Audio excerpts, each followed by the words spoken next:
What's up everybody, CJ Thomas, St Louis Fitness Bootcamp, stlfitnessbootcamp.com. Today I want to go over the deadlift with you. And the deadlift, a lot of times when we're working on it in class, it seems to be confused a little bit with the squat.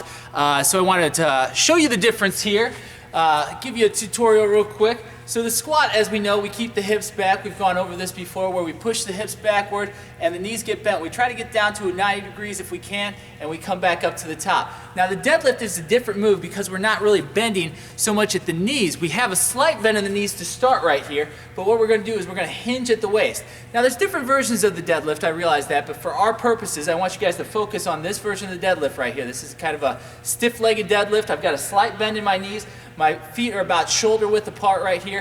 And what I'm going to do is I'm going to hinge at the hips and I'm going to keep my lower back in an arched position. So right here, I'm going to practice this without weights for a second.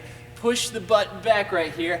And this is a different position. This is a different move than a squat. So you can see right here, I'm getting bent over at the waist and pulling back up to the top and squeezing through the hips to come up right there. So what we're working on is the hamstrings on this move. A squat is going to hit more of your quads. Your quads are going to have to do a lot more work on a squat, whereas a deadlift, where I push those hips back, all of a sudden I'm starting to feel a stretch through the back of the legs. That's what I'm going for on this move right here. So we have a tendency to come down and then pull up with the back, but I want you guys to focus on making sure that the legs, the part that we stretch back here, the same part is going to pull us back upward to the top, and we squeeze those hips through and finish that off with the good butt squeeze at the top right there. So the deadlift is an excellent, we call it posterior chain. It's this whole back side right here, hamstrings and glutes engaged. So I'll show you just one more time with some weights right here. We let the weights carry down. We're going to come down slowly and controlled. I'm stretching the back of those legs and I'm coming back up to the top. Once again, I didn't compromise that back form. When you get to a point right here, sometimes we'll get to a point and we're thinking, I want to get down and touch the toes right there. It's not that important. All we want is that maximum stretch without straining the back. So if you're trying to touch the toes and you're not quite at that flexibility, you're going to end up rounding the back, and that puts us in a compromised position. So I don't want that, okay? Once you feel that and you're like, I have to change my back position to get down lower, that's the end of that move right there, okay?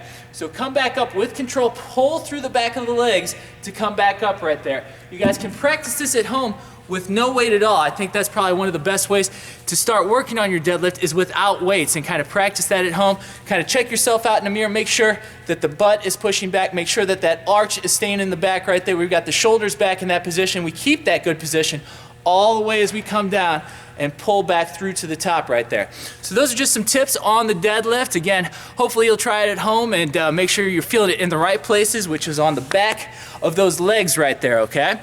So any questions about the deadlift or other workout videos you might like to see, check us out, stlfitnessbootcamp.com. I'm CJ Thomas. Thanks for watching. See you later.